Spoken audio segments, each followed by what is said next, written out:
The calm morning. Kesha Johnson moved around her small kitchen, humming softly as she packed snacks for her 6-year-old daughter, Mia. The sun cast a warm glow through the kitchen window, a gentle reminder that today was going to be a good day, a special day just for the two of them. Kesha worked tirelessly as a nurse at Elmwood General, where long shifts left her little time for leisure, much less for precious moments with Mia.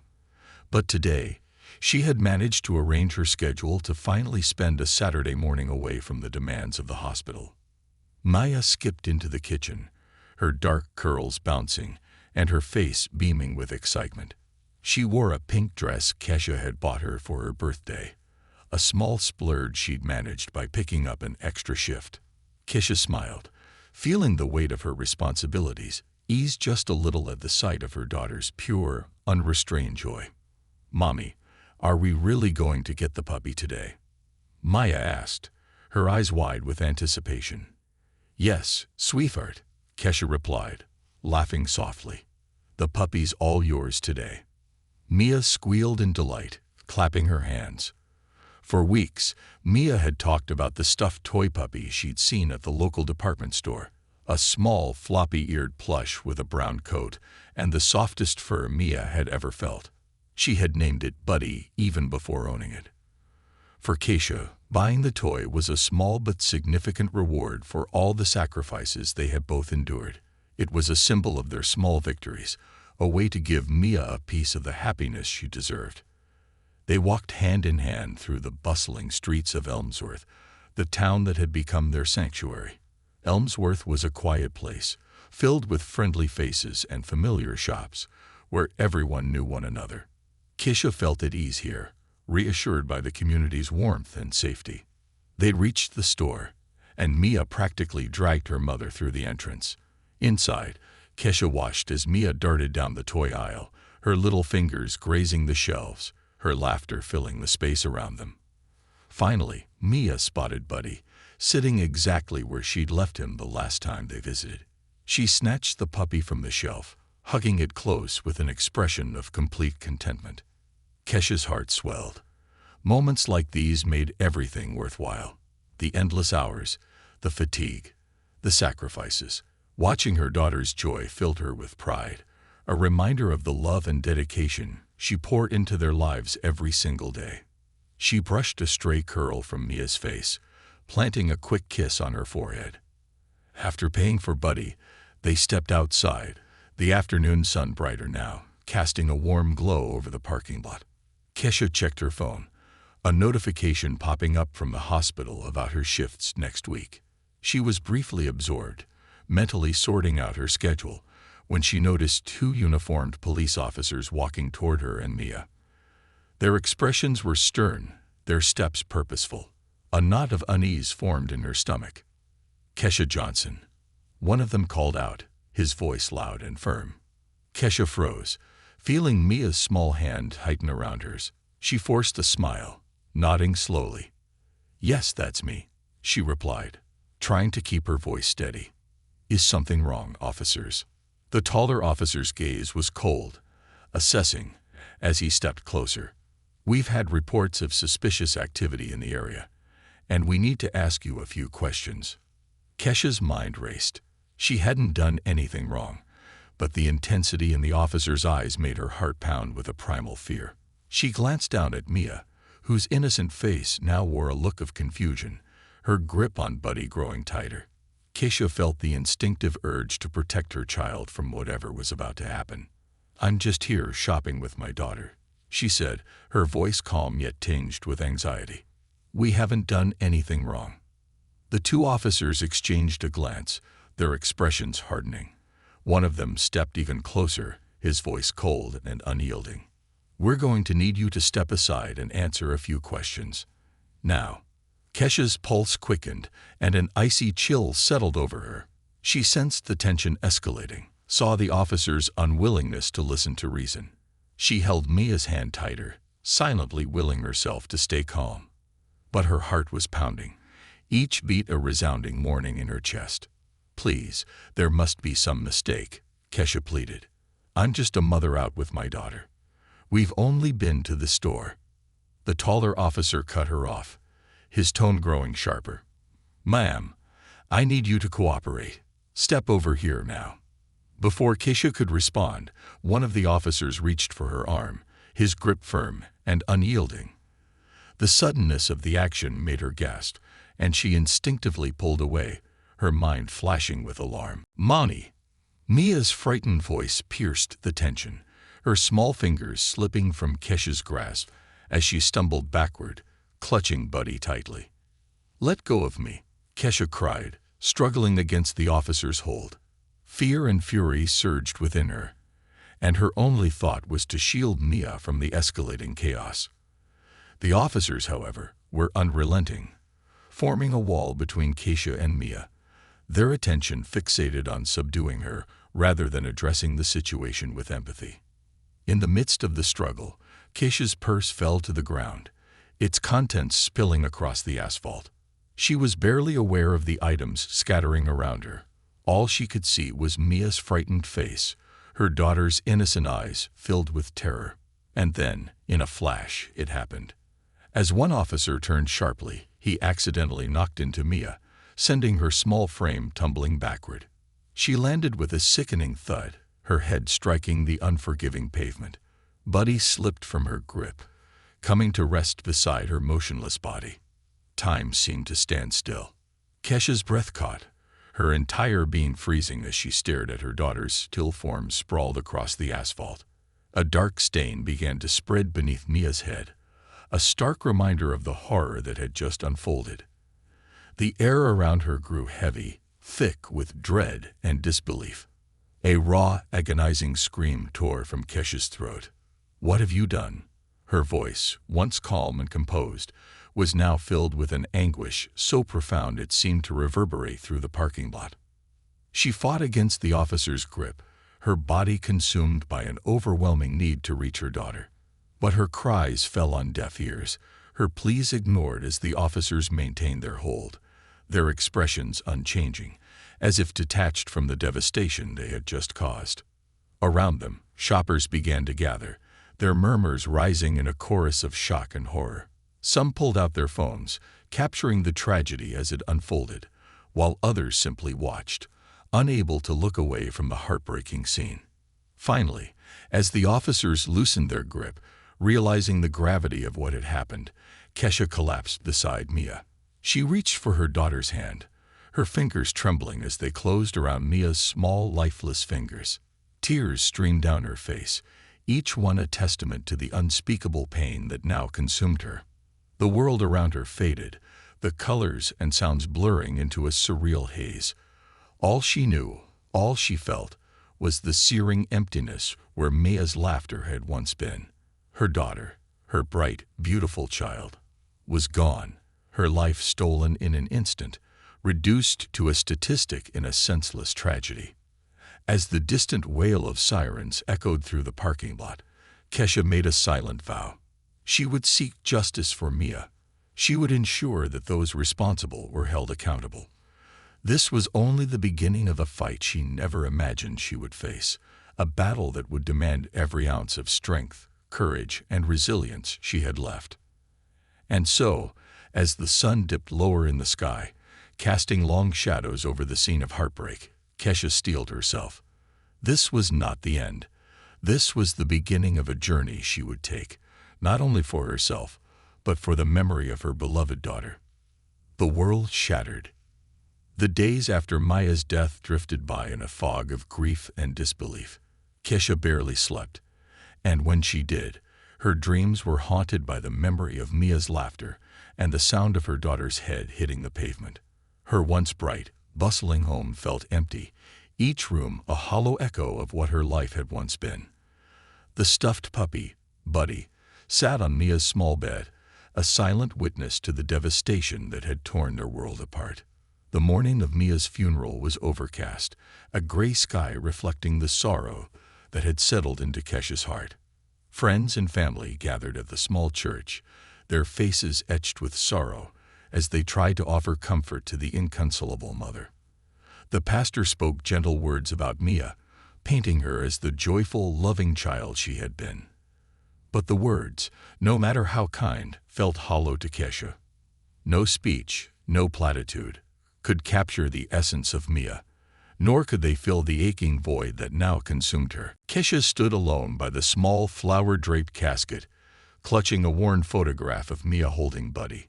She felt a numbness settle over her grief too vast, too profound to fully grasp. A tear slipped down her cheek as she placed a hand on the casket, her voice barely a whisper. "I'm so sorry, baby girl. I love you." As the final mourners trickled out, Kesha noticed a man standing alone near the back of the cemetery. Dressed in a dark suit, he seemed out of place, his gaze unwavering as he watched her.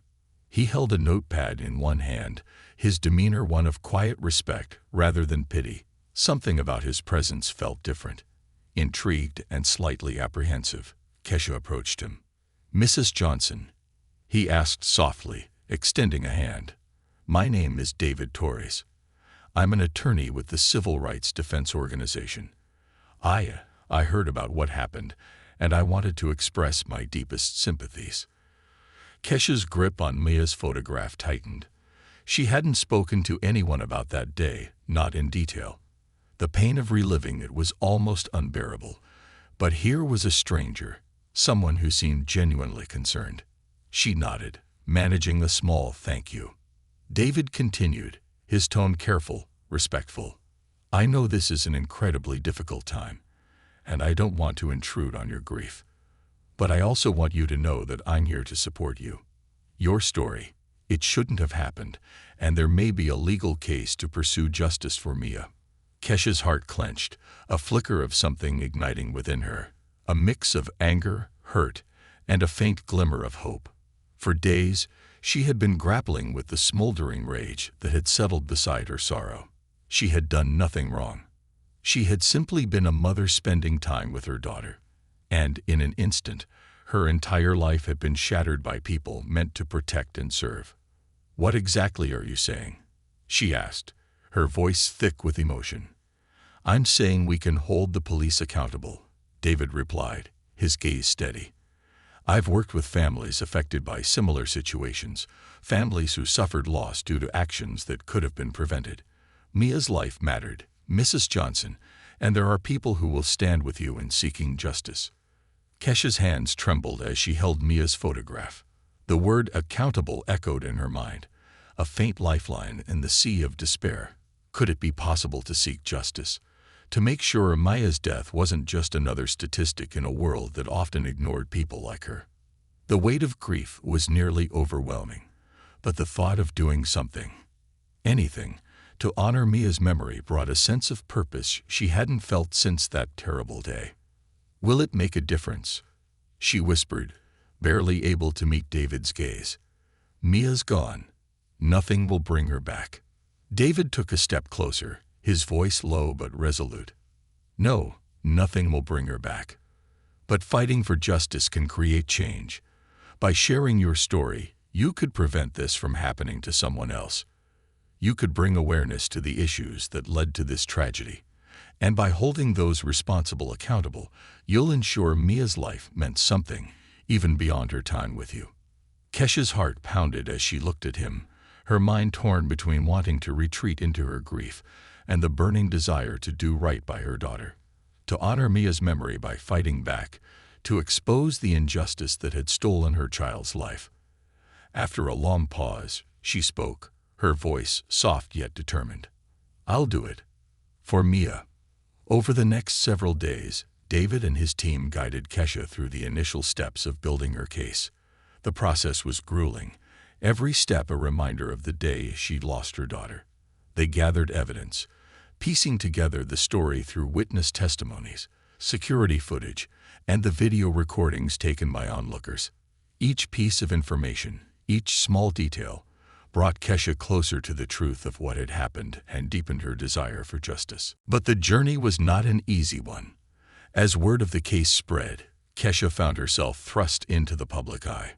Her story made local headlines, and soon, it seemed like everyone in Elmsworth had an opinion about her tragedy.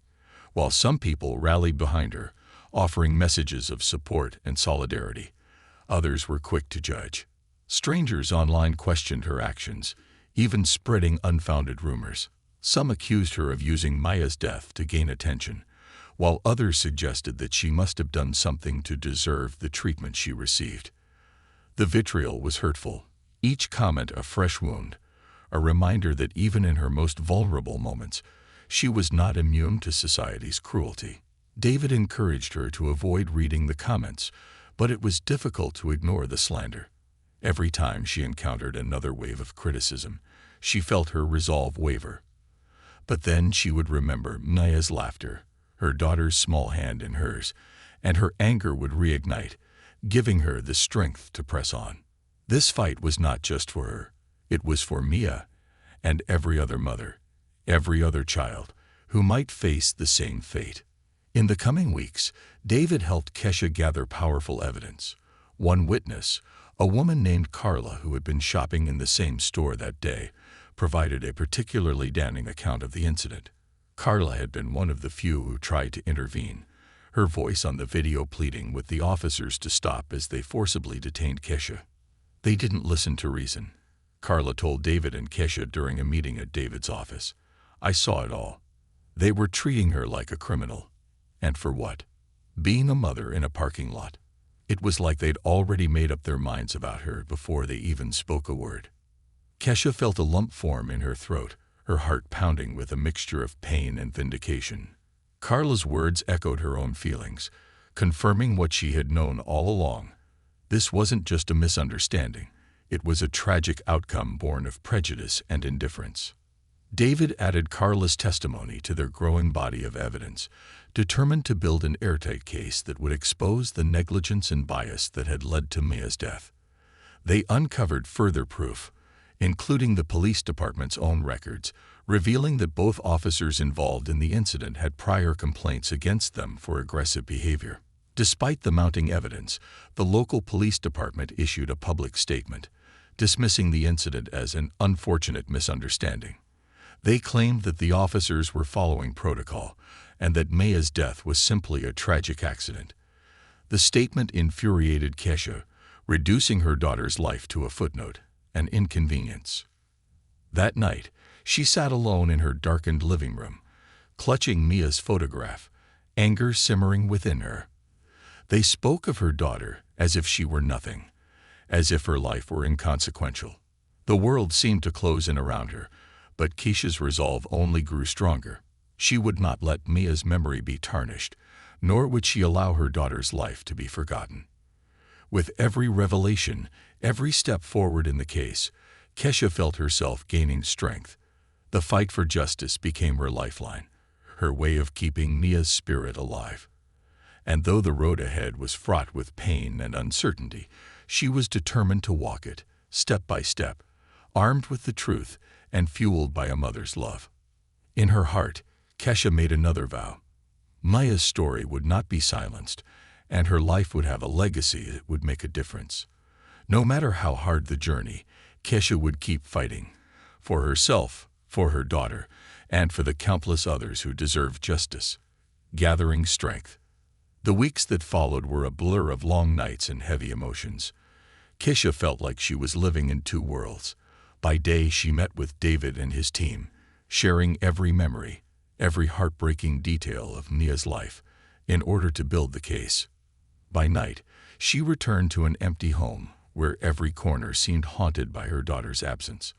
Buddy, Mia's beloved stuffed puppy, lay untouched on her bed, a silent testament to the joy that once filled the small apartment. As the case gained traction, the public attention grew. News reporters began showing up outside her apartment building, and her phone buzzed constantly with messages from strangers, some offering sympathy and others spewing hate. Kesha quickly learned to ignore the negativity, focusing instead on the community that had rallied around her. Local activists reached out, organizing vigils in Mia's honor and holding public discussions about the systemic issues that had led to the tragedy. One evening, Kesha received an invitation from the Elmwood Community Center. They were hosting a town hall meeting to discuss police accountability, and they wanted her to be the guest speaker. The thought terrified her. She had never been one to speak in public, let alone about something so personal, so raw. Yet as she sat in her living room, holding Mia's photograph, she felt a strange sense of calm. This wasn't about her. It was about Mia, about every parent who had lost a child, and every community member who deserved to feel safe. If her story could spark change, if it could bring even a sliver of justice to Mia's memory, then she knew she had to do it. The day of the town hall meeting arrived, and Keisha stood at the front of the packed room, her hands shaking slightly as she gripped the microphone. The crowd was silent, their eyes filled with a mixture of sympathy, sorrow, and anger.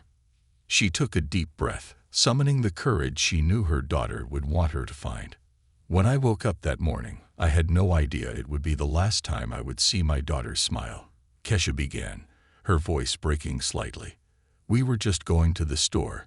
It was supposed to be a simple, happy day. But in an instant, everything changed."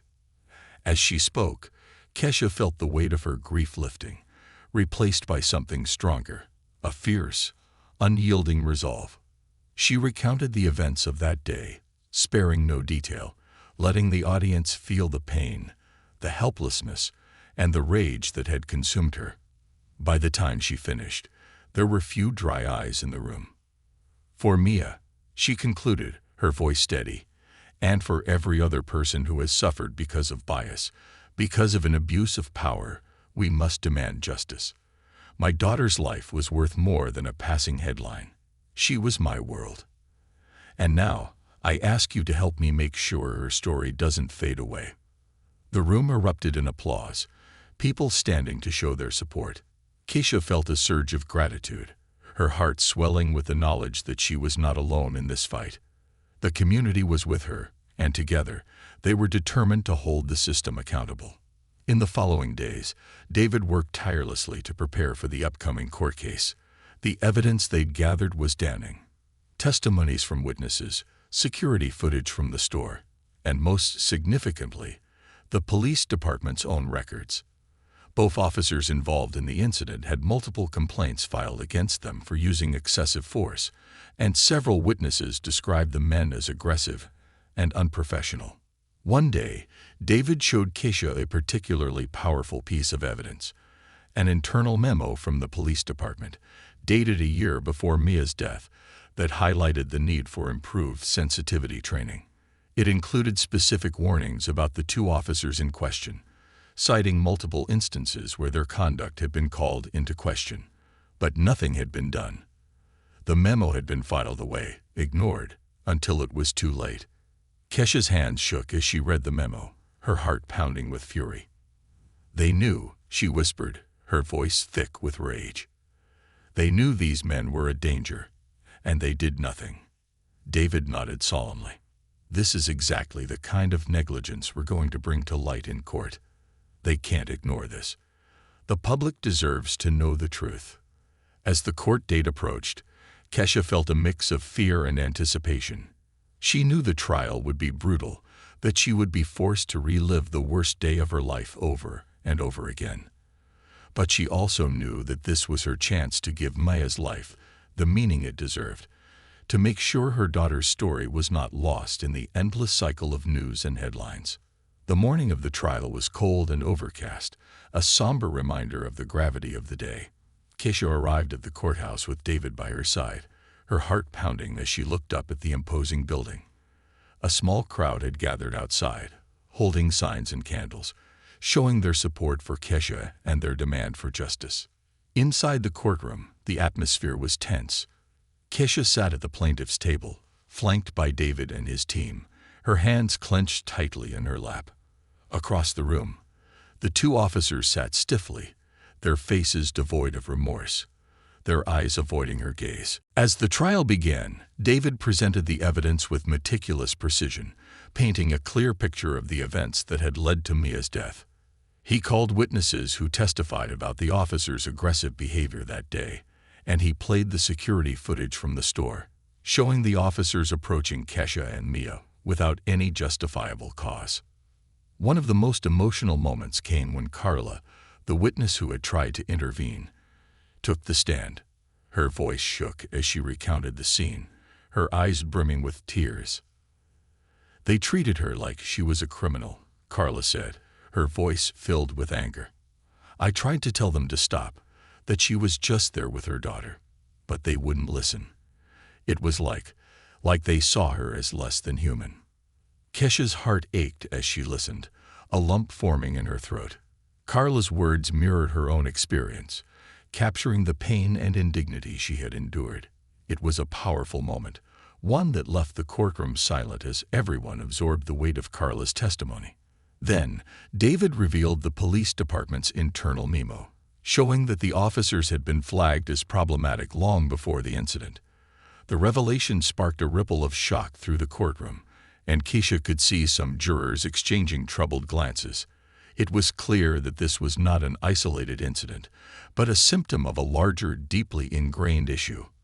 The defense tried to paint a different picture, portraying the officers as merely doing their duty and suggesting that Kesha had been uncooperative. They attempted to diminish Mia's death as an unfortunate accident, a consequence of Kesha's own behavior. Each word stung, but Kesha held her ground, refusing to let them diminish her daughter's life. When it was her turn to take the stand, Kesha felt a surge of courage.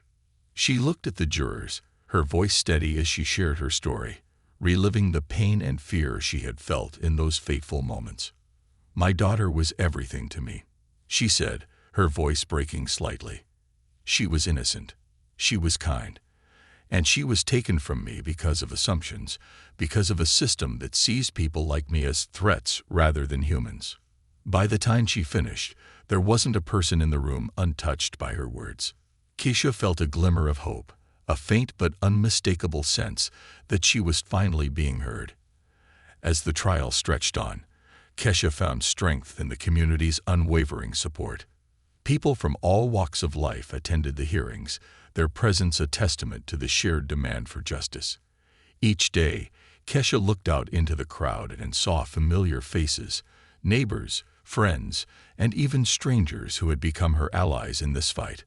For the first time since Mia's death, Kesha felt a sense of purpose that went beyond her grief. She was no longer just a mother in mourning. She was an advocate, a voice for her daughter, and for every person affected by injustice.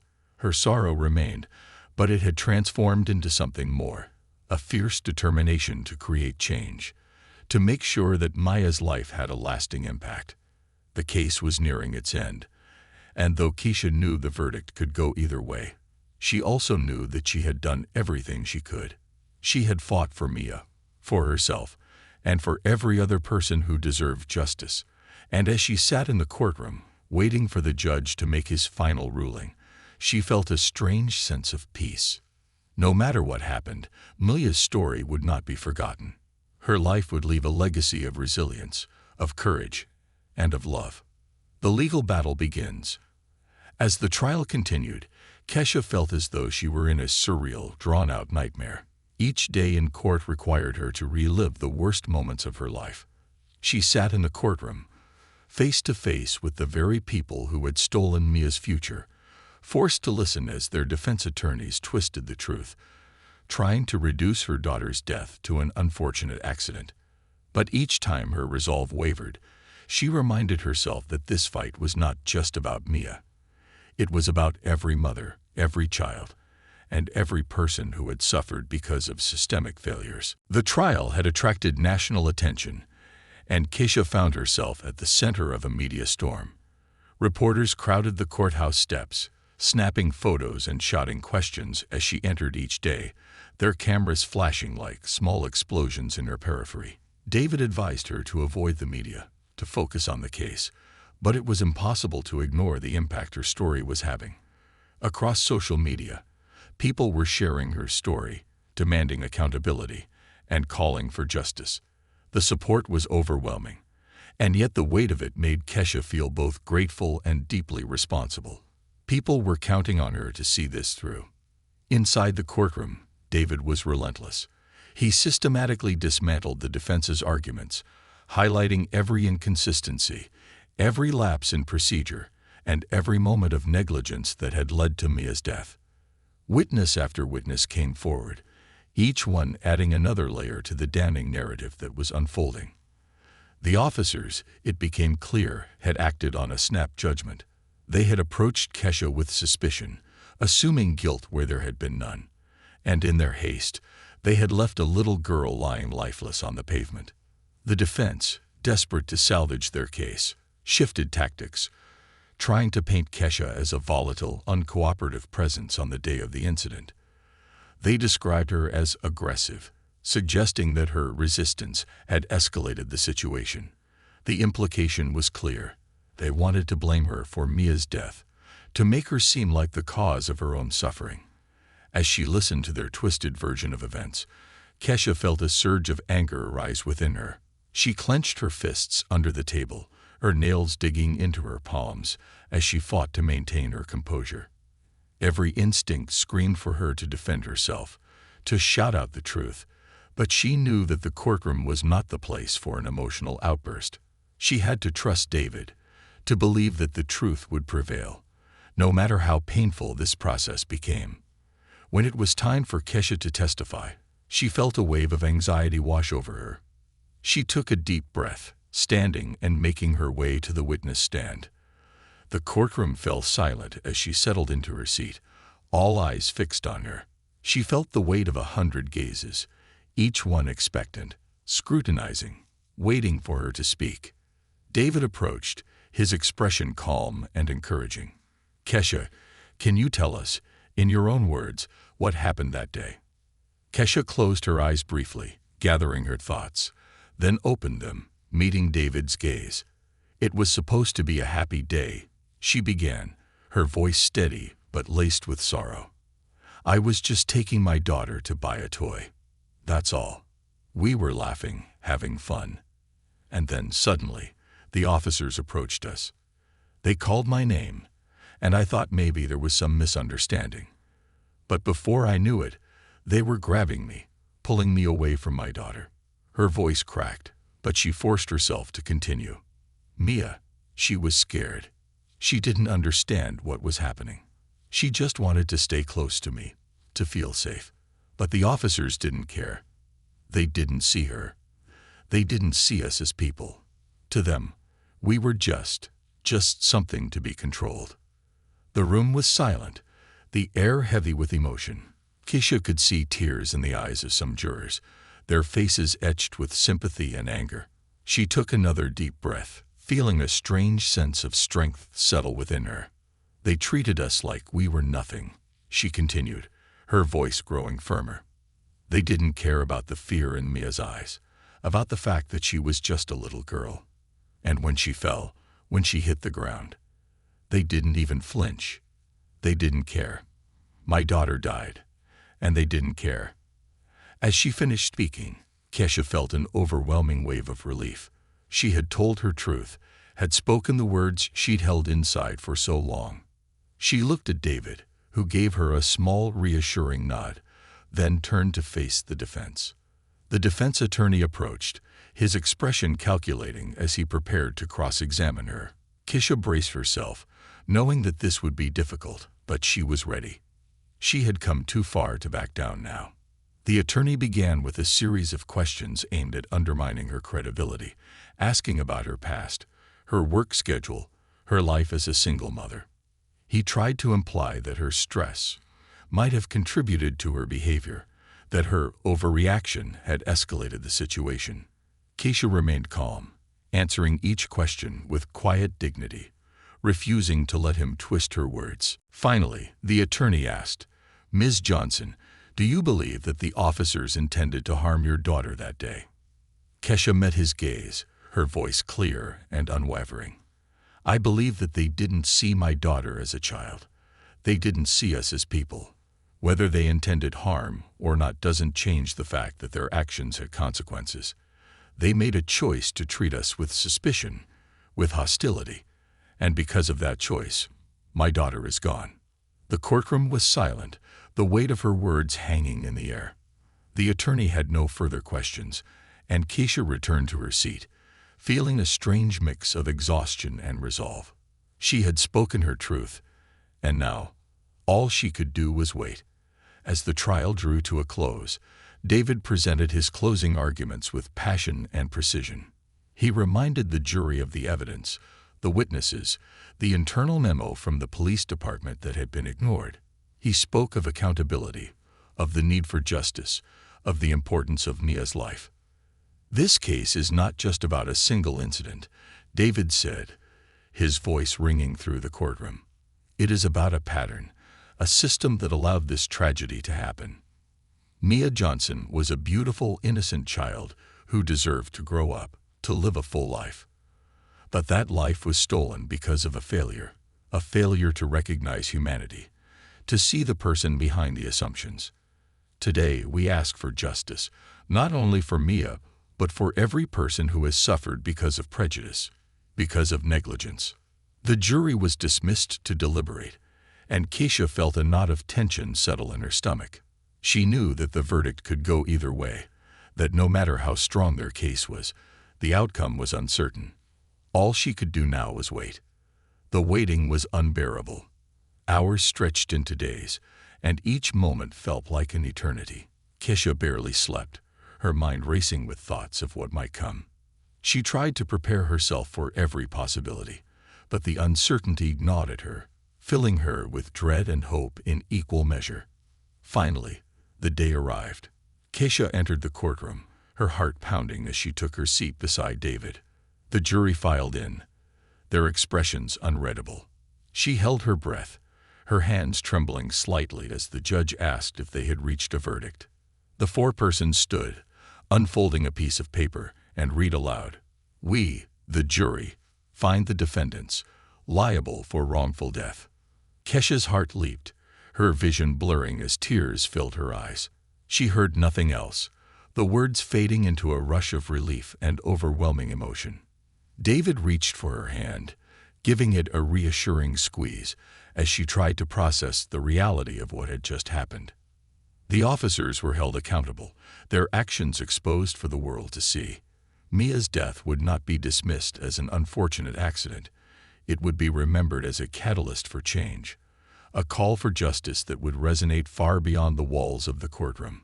Outside the courthouse, a crowd had gathered, their faces bright with hope and determination. They cheered as Keisha stepped out, their voices a chorus of support and solidarity. Reporters surged forward, cameras flashing, but Keisha barely noticed. All she felt was the warmth of the people around her, the sense of unity and shared purpose that had carried her through the darkest days. In that moment, Keisha knew that Mia's life had left a legacy of resilience, of courage, of love. Her daughter's story had touched countless lives, and through her, Keisha had found a strength she had never known. She looked up at the sky, a bittersweet smile on her face, and whispered, "This is for you, Mia. This is for you." In the face of adversity, the courtroom victory marked a new chapter for Keisha. The verdict had brought accountability to those responsible for Mia's death, yet Keisha knew that her fight was far from over. The ruling sparked intense media coverage, and her story continued to resonate, igniting public discourse about police conduct, community safety, and the unseen biases that often led to tragic outcomes. But as Keisha soon realized, the path to change was more complicated than a single court ruling. In the days following the trial, Keisha received countless messages from people across the country, mothers, fathers, and families who had endured similar losses, each one sharing their own story of grief and injustice. The outpouring of support was overwhelming, but it also deepened Keisha's sense of responsibility. Mia's legacy had become a symbol of resilience and a call for reform, and Keisha felt determined to see this through. One day, as Keisha sat in her living room surrounded by stacks of letters, David visited her with a proposal. His demeanor was thoughtful as he explained his idea, speaking with the same compassion and focus that had guided her through the trial. "Keisha," he began, "the verdict was a huge step forward, but there's more we can do. I've been talking to some people in advocacy groups, and they believe Mia's story has the power to push for lasting change. They'd like you to join a coalition that's lobbying for legislative reform, measures that would mandate accountability and sensitivity training in police departments nationwide." Kesha listened, her heart racing, as she absorbed the weight of his words. She hadn't expected this. She had fought for justice for Mia. But now David was asking her to take on a role that could help countless others. The idea both frightened and excited her. She had never seen herself as a public figure or a leader, but the thought of using Mia's story to bring real change felt like a calling she couldn't ignore. "Do you think I could really make a difference?" she asked, her voice tentative. David nodded. "Absolutely. You already have, Kesha. People are paying attention. You've inspired a movement. And if you're willing to speak up, to push for these changes, I believe we can create a safer world for everyone." After a moment's reflection, Kesha looked at David with a new sense of purpose. "For Mia," she said softly, a spark of determination in her eyes. "I'll do it for Mia." In the months that followed, Kesha immersed herself in her new role as an advocate. She traveled to different cities, speaking at conferences and town hall meetings, sharing her story with lawmakers, police departments, and community organizations. The work was exhausting and emotionally draining, but it also brought her a sense of fulfillment she hadn't felt since Mia's passing. Her journey was not without challenges. At nearly every public appearance, Kesha faced a mix of reactions. While many embraced her message and expressed solidarity, others met her with skepticism and hostility. She received backlash from those who believed her story painted law enforcement in a negative light, and her online presence became a battleground of support and criticism. Some accused her of milking the tragedy or playing the victim, dismissing her efforts as a publicity stunt. At first, these comments devastated Kesha, reopening old wounds and reigniting her grief. But as time passed, she found a strength she hadn't known before. She learned to focus on the voices that mattered, the voices of those who had walked in her shoes, who understood the pain and the urgency of her cause. Every time she felt discouraged, she reminded herself of Mia's laughter, her innocence, her dreams. She knew that as long as she kept fighting, her daughter's memory would live on in a way that mattered. One evening, after a long day of meetings and speaking engagements, Kesha returned to her hotel room, exhausted but determined. She sat on the edge of the bed, scrolling through messages on her phone, when she came across an email from a woman named Sarah Williams. The subject line read, "You saved my son." With a shaky breath, Kesha opened the message, her heart pounding as she read Sarah's words. "Kesha, I just wanted to say thank you. Because of your story, our city council recently passed new measures for police accountability and training. My son was stopped last week, and for the first time, the officers were respectful, calm, and understanding. He came home safe. I believe it's because of people like you, fighting for change. Thank you for speaking up. You've made a difference for families like mine." Tears filled Kesha's eyes as she finished reading. She hadn't expected to feel this way, to see the tangible impact of her work. Mia's legacy was alive, reaching people she would never meet, saving lives, and changing the world in ways Kesha had only dreamed of.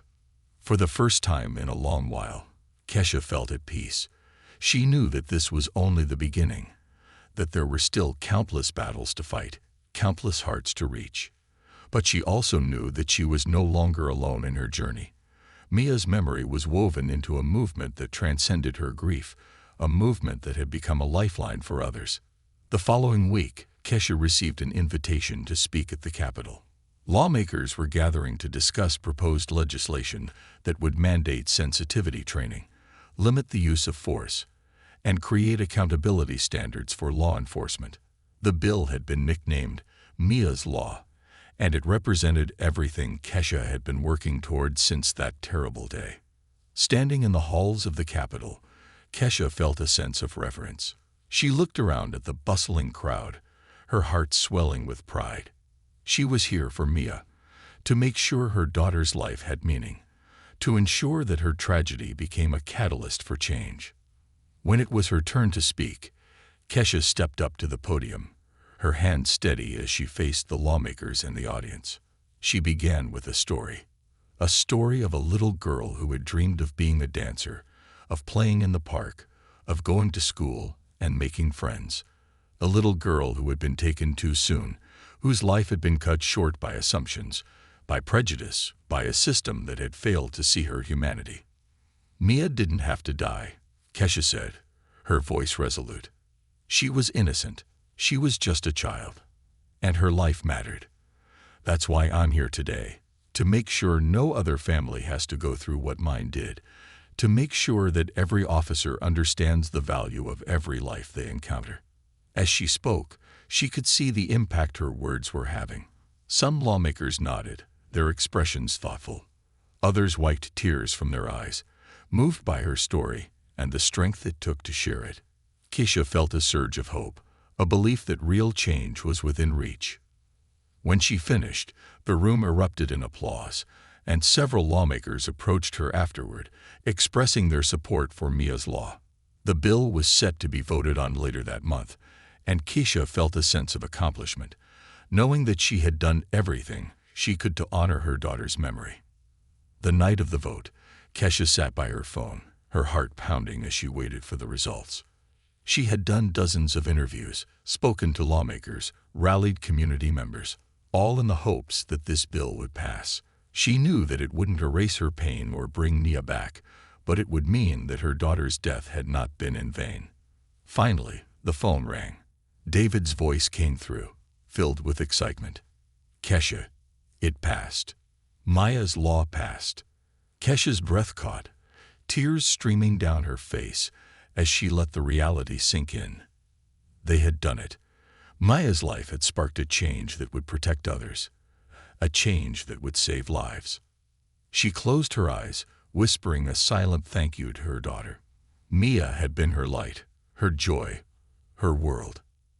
And now, through Mia's law, her spirit would continue to touch lives, to bring hope and healing to families everywhere. Kesha knew that her journey wasn't over, that there would always be more work to do, more battles to fight. But in that moment, she felt a sense of peace she hadn't known since Mia's passing. Her daughter's legacy was one of love, of courage, of transformation, and Kesha would carry it forward, one step at a time, for as long as she lived. The legacy of change.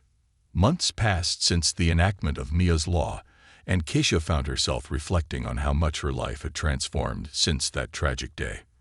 While the pain of losing Mia would never truly fade, Kesha had found a sense of purpose, a drive to ensure her daughter's memory continued to inspire change. Her journey had become a mission, one that reached beyond her own grief and touched countless lives across the country. The community of support she'd built with other families and advocates for reform had become her lifeline, a source of strength that carried her through even the darkest moments. Since the passage of Mia's law, changes were already visible. Police departments across the nation began implementing mandatory sensitivity training, focusing on empathy, de-escalation techniques, and community engagement. Officers were now held to higher standards of accountability, and communities reported fewer incidents of excessive force. The stories she heard from other families filled her with pride, each one a testament to the impact Mia's legacy had made. One afternoon, Kesha received a call from a local elementary school in Elmsworth. The principal wanted to establish a scholarship fund in Mia's name, designed to support underprivileged children in the community who aspired to go to college. The school envisioned it as a tribute to Mia's life, a way to help other children achieve the dreams she would never realize. Touched beyond words, Kesha accepted the honor, feeling the deep sense of gratitude for the principal's thoughtfulness. At the scholarship's launch event, Kesha stood in front of the students, many of whom were close to the age Mia would have been, her heart swelling with emotion. She shared stories of Mia's vibrant personality, her kindness, and her boundless curiosity. She told them about the day she'd taken Mia to buy Buddy, the stuffed puppy, how Mia's laughter had filled the store, and how her daughter had dreamed of one day helping others. Her voice trembled as she spoke, but the students listened intently, their eyes shining with empathy and understanding. Mia wanted to make the world a better place, Kesha said softly, looking at the young faces in front of her. And even though she's no longer here, She's doing exactly that through each of you. I hope that as you go out into the world, you remember her story, her kindness, and her dreams. And I hope you know that, just like Mia, each of you has the power to change the world. As the ceremony concluded, students lined up to shake her hand, each one expressing their condolences and admiration for her strength. A little girl with braids, around the age Maya would have been, held her hand for an extra moment, looking up at Kesha with wide, earnest eyes. "Miss Kesha," she said softly, "I'll remember Mia. I'll try to be kind and brave like her." Kesha smiled, blinking back tears as she placed a gentle hand on the girl's shoulder. "Thank you, sweetheart. Maya would be so proud of you." That night, Kesha sat alone in her living room, reflecting on the profound impact Maya's legacy had created. Her heart felt lighter, her sorrow softened by the knowledge that her daughter's spirit lived on in the lives she had touched. Mia had become a beacon of hope, her story a source of strength for those who felt powerless. And through the scholarship, Kesha knew Maya's kindness and love would continue to uplift others for generations to come. In the years that followed, Kesha's advocacy grew into a movement, one that reached far beyond Elmsworth. She traveled the country, speaking at universities, police departments, and community centers, sharing her story with anyone willing to listen. She met with lawmakers, sitting in on policy meetings, and became a central figure in the ongoing fight for reform. Her voice became a powerful force, one that resonated with people from all walks of life, each drawn to her resilience and her unwavering commitment to justice. Through her work, Kesha forged connections with other families affected by similar tragedies. Together, they formed the Voices of Change Foundation, a nonprofit organization dedicated to advocating for police reform and supporting families affected by police violence. The foundation organized community events, educational workshops, and support groups, providing a safe space for families to share their experiences and find healing. One evening, Kesha received a letter from a mother named Rosa in a small town in Georgia. Rosa's son, Daniel, had been in an incident with local police officers, one that could have ended in tragedy if not for the training mandated by Mia's law. The officers had approached him cautiously, showing respect and taking the time to de-escalate the situation, allowing him to return home safely. Rosa's gratitude was palpable in every line, and her words brought Kesha a deep sense of fulfillment. "Because of Mia, my son is still here," the letter read. "You and your daughter saved his life. I can't thank you enough." Kesha held the letter close, feeling an overwhelming wave of emotion. Mia's legacy was saving lives, healing wounds, and bridging divides. Her daughter had left the world too soon, but her impact was larger than Kesha could have ever imagined.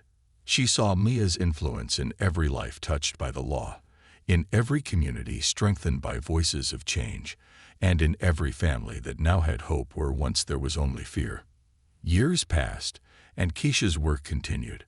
Maya's law was expanded, inspiring similar legislation across the country. Voices of change grew, branching out internationally, and Kesha became a well-respected figure in the global movement for justice and accountability. Her speeches were broadcast worldwide, and her message reached millions, inspiring others to advocate for fairness, compassion, and equality. One sunny afternoon, Kesha returned to Elmsworth for the annual Mia Johnson Memorial Scholarship Ceremony.